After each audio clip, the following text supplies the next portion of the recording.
And his 30 points, the Spurs beat the Knicks 122-115 last night. After an early back-and-forth battle, the Spurs took the lead for good, 29-27. Thanks to Malachi Branham three-ball, they'd go up by as many as 17 points in the third quarter before holding off a late New York run.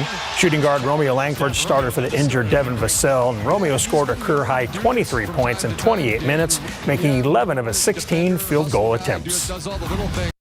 I'm proud of him. I'm happy that he's with us. He's a great defender. He's playing well, and like you said, he's cutting to the basket, hitting jump shots. Hit a big pull-up tonight, and he's just been playing great. And like you said, he stayed ready. Because some games he plays, some games he starts, some games he come out the bench. You never know. And, he's a prime example of staying ready and just taking advantage of the opportunity. Spurs will host the Mavs tomorrow at 6 p.m. at the AT&T Center, and Vassell is doubtful with left knee soreness. The Mavs come to town riding a season-high 5-game winning streak. They beat Houston 129-114 last night, and once again, Luka Doncic led the way. He had 35 points, 12 rebounds, 13 assists for his second straight triple-double and his NBA best 8th triple-double of the season. The Valero Alamo Bowl between Texas and Washington wasn't the high-scoring affair many anticipated, as the two sides combined for 47 points. The over-under was 67.5. Washington set the tone early on when running back Wayne Tualapapa scores from 42 yards out to make it 10-3 Huskies. Part of his 108 yards on the ground, Huskies led 13-3 at halftime. Early third quarter, Texas finally finds the end zone. Quarterback Quinn Ewers throws to Jonathan Brooks, and he does the rest, taking up 34 yards of the pay dirt, and Texas trails 13-10. Third quarter, Texas is down 10 when Ewers throws a wide-open Xavier Worthy, who drops a potential touchdown catch. That was his second straight drop. Brutal. Ewers wasn't happy about that, and Texas is not pleased with the outcome. Texas falls to Washington 27-20. Drop passes didn't help their cause. Tonight was a microcosm of kind of how the season went for us. So we got to improve that area of our team, like a lot of areas, but that's going to be one in particular, because that should be a real asset of ours. We should be a dynamic passing football team, and we're close to being one, but we just can't have the missed ops when they present themselves. UT finishes the season 8-5. Sarkisian has a 2-7 record now against ranked opponents as the Texas head coach. Pro football coverage, powered by Davis Law Firm. Last night, the Dallas Cowboys overcame a slow start to win at the Tennessee Titans 27-13, improving to 12-4 this season. Cowboys quarterback Dak Prescott finished with 282 passing yards, 2 interceptions, and 2 TD passes. Dak's first pick wasn't his fault because his pass hit Peyton Hendershot right between the numbers. He bobbled the ball, and Kevin Byard was there for the interception. Then on Dak's second pick, Byard jumped right in front of his intended target, Dalton Schultz. Dak's sixth straight game with an INT. Yeah, it is frustrating, as I said. Whether it's off your guy's hands or whether I throw it behind the receiver and he makes the play, and the cornerback makes the play, they're all frustrating, and somehow or another they've got to stop.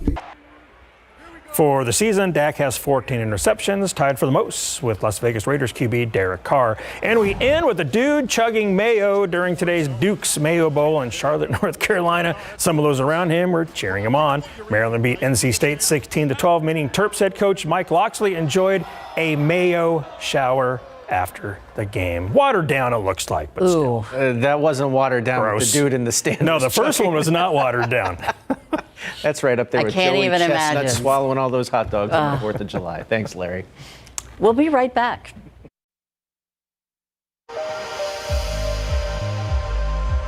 It is a pretty rare occasion that cameras are allowed inside to look around at the Bexar County Medical Examiner's office, but for this KSAT Explains, that's exactly what our team did. Death is a part of the job there, but sometimes answering how a person died is the easy part. Finding out who that person is can be a whole lot harder. Today, we're talking one-on-one with the chief medical examiner and the chief investigator in an attempt to solve the mystery surrounding what it is they do with unidentified remains.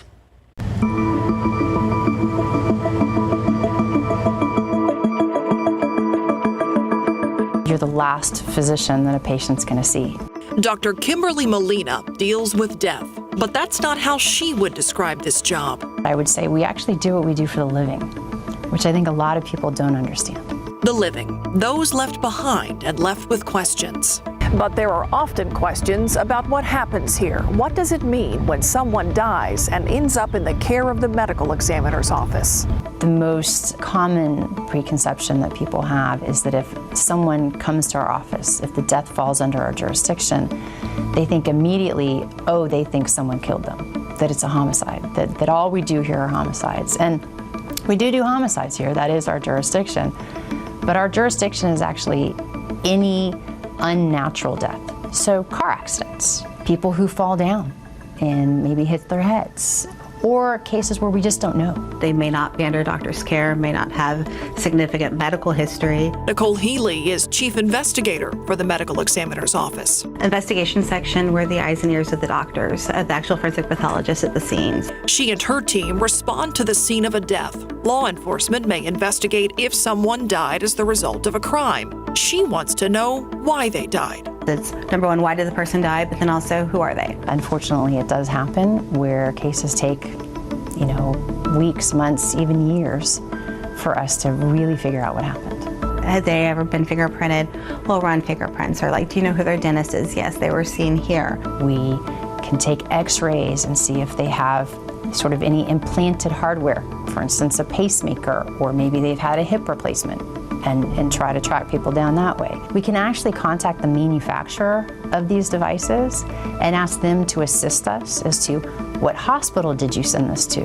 What date was it manufactured? What date was it implanted? People sometimes will have tattoos that will say who they are, at least give us family members. What happens if you hit a dead end, if none of those options work? Currently working probably 20 active cases within the past 10 years. 20 people whose names the medical examiner's office does not know, but is still working to find out.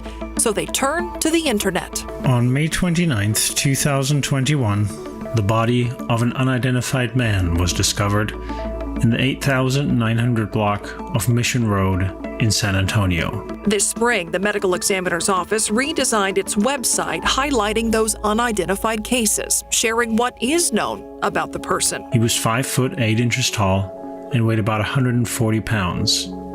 He had a tattoo on his upper left arm showing a flag, heart, and a ribbon. This is another tool in our toolbox that we didn't have 20 years ago, right? 10 years ago. Now we have it, let's use it. Each case includes a forensic sketch of what it's believed that person looked like. These forensic artists are not necessarily looking at a face when they are drawing these sketches. They have to put together details that may not be there. Absolutely. It's going to be case by case. Sometimes they could do a sketch. Sometimes they go into even more forensic artwork where they're just getting details, information, molds, and going from there. It's those unidentified cases that so often stick with this team. Even if you have the cause and manner of death, even if you could provide closure to family, you don't even have the family to provide the closure to. An extraordinary effort to identify remains came in June, when 53 migrants died after being trapped in the back of a sweltering 18-wheeler. The medical examiner's office worked with consulates from Mexico, Honduras, and Guatemala to identify those who passed. And just a month before that, the horrific shooting at Robb Elementary in Uvalde. The Bexar County Medical Examiner's office again was tasked with responding in the aftermath of that tragedy. Doctors from other parts of the state were called in to help. When people come into our care, there's not a choice, right? The families don't actually have a choice. There's some part of the mandate, the legal mandate, that has brought them into our care. We absolutely want to make sure that families understand that we are going to treat their loved ones with dignity, with respect. We're going to get the answers that they deserve. Even if in some cases, it takes years. This is someone's loved one, their son, their mother, their daughter. They have a name now. This is our day at the office. This is what we do. But each call, it's that family's worst day of their life. I don't think we see the death all day. We see the living.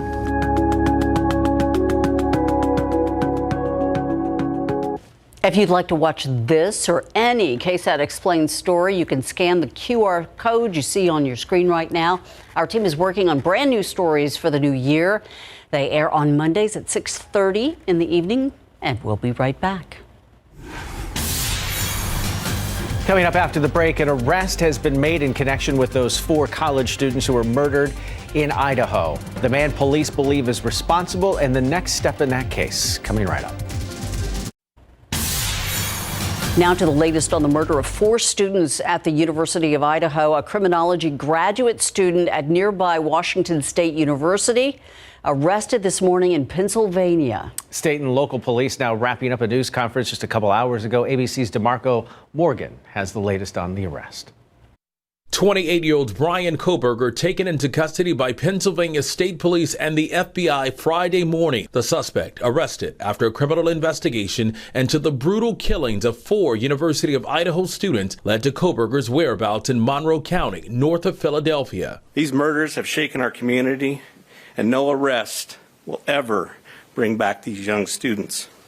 However, we do believe justice will be found through the criminal process. Authorities received a tip that led them more than 2,500 miles across the country. This was a very complex and extensive case. We had developed a clear picture over time, but be assured the work is not done. This has just started. It was back in November that roommates Kaylee Gonsalves, Madison Mogan, and Xander Coronado and Coronado's boyfriend Ethan Chapin were all discovered inside a house off campus, stabbed to death. 2 other roommates, who authorities say were asleep at the time of the killings, were not injured. An entire college town on edge for nearly 2 months, breathing a sigh of relief. I think it'll be a massive exhale for a lot of people. At a plea to the public, authorities sought for weeks for any information that could lead them to a suspect or a motive in the case. This crime has nevertheless left a mark on our university, our community, and our state. Moscow police still asking for the public's help in coming forward with any information about the gruesome murders. DeMarco Morgan, ABC News, Los Angeles. Good news for senior citizens and other Social Security recipients. They will be getting a larger monthly benefit in January. The 8.7% annual cost of living adjustment is aimed to help them cope with high inflation. It is the largest increase in more than 40 years. It will boost retirees' monthly payments by more than $140 to an average of roughly $1,827 for 2023. But 70 million people will get the increase, about 70 million will get the increase, which follows a 5.9% adjustment for 2022. Speaking of 2022, it hadn't been a great year for Tesla stocks. Shares of the electric vehicle giant down roughly 70% for the year. Compounding the problem, Morgan Stanley analysts on Thursday cut Tesla's stock price target from $330 per share down to $250. However, Morgan Stanley still thinks the company is undervalued as a result of recent sell-offs. Tesla stock is currently trading at about $122 a share. The losses have cost Tesla CEO Elon Musk his ranking as the world's richest man. And let's take a live look outside with CityCam. We definitely did not get a lot of rain this year. We're going to hope that 2023 brings some more moisture to us. Yes, absolutely, especially when it comes to the rainfall department, because we were definitely lacking in that this year. And of course, it was very hot, especially this summer. We have a full breakdown, actually, of the records that we set, and we're just shy of on the homepage of KSAT12 and our Whatever the Weather page to go check out as we round out 2022. Heading into 2023, still warmer than average temperatures in store, at least for the first couple of days before we can get there. The sunshine returns tomorrow, making for an absolutely beautiful New Year's Eve. We'll also monitor for a stray storm with the front early next week. All those details after the break.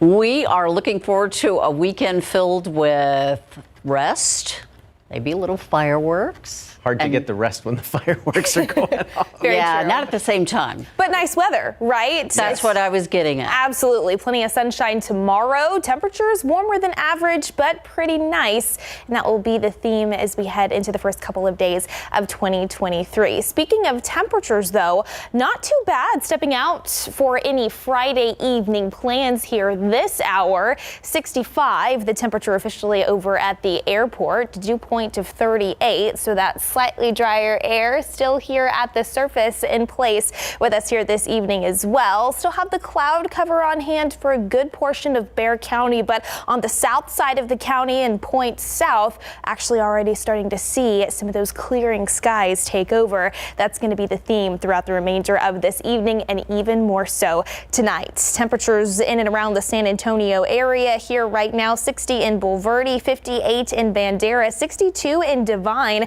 65 down in Pleasanton here. Most of us still pretty dry, but again, we're just monitoring the potential for a few sprinkles near the I-10 corridor, near Bernie, Sisterdale. All of that activity still pushing farther off to the northeast, and we will dry things out this evening as well. The reason being, there's an area of low pressure that's been scooting across the Lone Star State throughout the majority of the day today. Notice some additional sprinkle light rain activity approaching the I-35 corridor in between San Antonio and Dallas. What we're going to find here over the next several hours, that low pressure system is going to continue moving away from our area, taking the cloud cover with it, which means clear skies take over, especially through the overnight hours. Now, with those clearing skies in place, as well as the drier air here at the ground, that should help overnight lows cool down just a little bit more compared to what we saw out there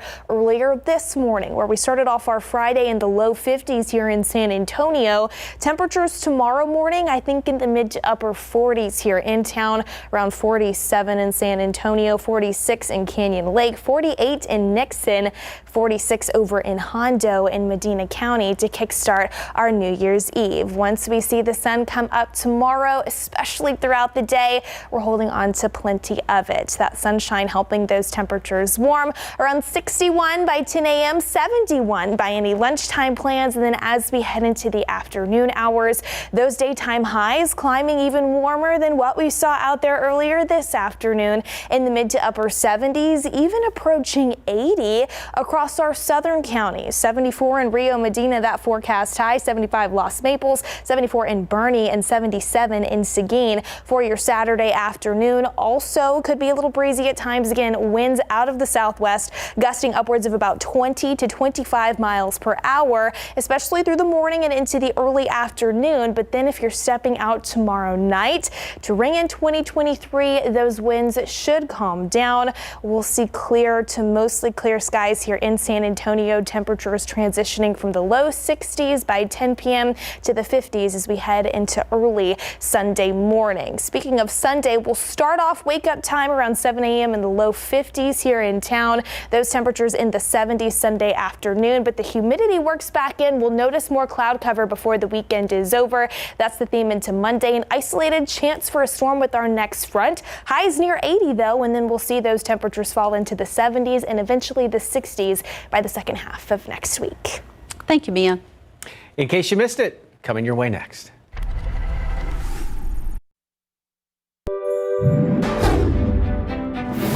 Last Friday of the year, it's December 30th. 34-year-old Nicole Ray Ovalle told officers that she had gotten into the driver's seat of the Dodge Journey the night of the crash because she felt that her friend was too drunk to drive. That crash happened back on December 22nd over on North General McMullen near West Commerce on the west side. Her 8-year-old daughter, Nicole Vidales, was in the back seat. She died right there at the scene. A woman is alive despite being shot in the torso last night. This all happened around 3 a.m. on Amaya Street on the west side. San Antonio police say that the woman was driven to a fire station at 36th Street and then taken to University Hospital. At last check, 3 people were being questioned in this case. No word on whether any of them have been arrested, though. Southwest Air announcing normal operations are back today with only just a few flight cancellations. Nearly 16,000 flights were canceled over the holidays. Thousands of people's luggage left at airports all over the country, with some passengers having to just go home without it. Southwest has also caught the eye of government officials who are looking to take possible legal action. Beginning in January, it's a bonus for senior citizens and other Social Security recipients. An 8.7% annual cost of living increase hitting the federal checks in order to help cope with high inflation. It'll boost retirees' monthly payments by more than $140. Craig Elston. He owns a barber shop in Buffalo. While folks all around him lost electricity, his shop managed to stay powered up. So he got on social media, told people to come by and get warm. His generosity saved lives. Craig said at one point he had about 40 people inside his shop trying to stay warm.